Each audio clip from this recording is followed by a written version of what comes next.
Most awaited కూలీ trailer వచ్చేసింది. ఎప్పట్లాగానే లోకేష్ కనకరాజ్ మరోసారి తన మార్కు చూపించారు. విడుదలకు 2 వారాల ముందే అభిమానులకి సినిమా ఇలా ఉండబోతుంది అంటూ ఓ అంచనా ఇచ్చి అంచనాలు భారీగా పెంచేశారు లోకేష్. అయితే అన్నీ బాగానే ఉన్నా కూలీ సినిమా 1000 కోట్ల క్లబ్లో చేరాలంటే ముందుగా పెద్ద పర్వతమే దాటాలి. 1000 కోట్లనేది ఏ హీరోకైనా కలే. తెలుగు, కన్నడ, హిందీ ఇండస్ట్రీలకు సాధ్యమైన ఈ రికార్డ్ తమిళ వాళ్లను మాత్రం ఇంకా ఊరిస్తూనే ఉంది. అక్కడ లియో, విక్రమ్, జైలర్ లాంటి సినిమాలు 100 కోట్లు వసూలు చేసినా 1000 కోట్ల వరకు మాత్రం వాటి ప్రయాణం సాగలేదు. దాంతో ఆశలన్నీ కూలీపైనే ఉన్నాయిప్పుడు. ఈ సినిమాకు ఏ సర్టిఫికెట్ వచ్చింది? ఏ సర్టిఫికెట్ వచ్చిన సినిమాలేవీ ఇప్పటివరకు 1000 కోట్ల క్లబ్లో చేరలేదు. రణబీర్ కపూర్ యానిమల్ వసూలు చేసిన 900 కోట్లే ఏ సర్టిఫికెట్ సినిమాల్లో రికార్డ్.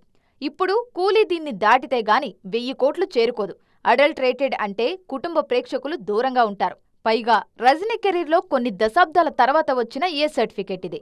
1000 కోట్ల అకౌంట్ ఓపెన్ చేసిన బాహుబలి 2, కంటిన్యూ చేసిన KGF 2, పుష్ప 2, కల్కి, పఠాన్, జవాన్, RRR సినిమాలకు యూబైఏ సర్టిఫికెట్ వచ్చింది.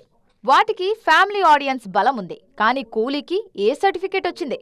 ఇదే రజనీ ముందున్న పెద్ద లక్ష్యం. మరి పెద్దలకు మాత్రమే అంటూ వస్తున్న కూలీ 1000 కోట్లు కొడుతుందా అనేది చూడాలి.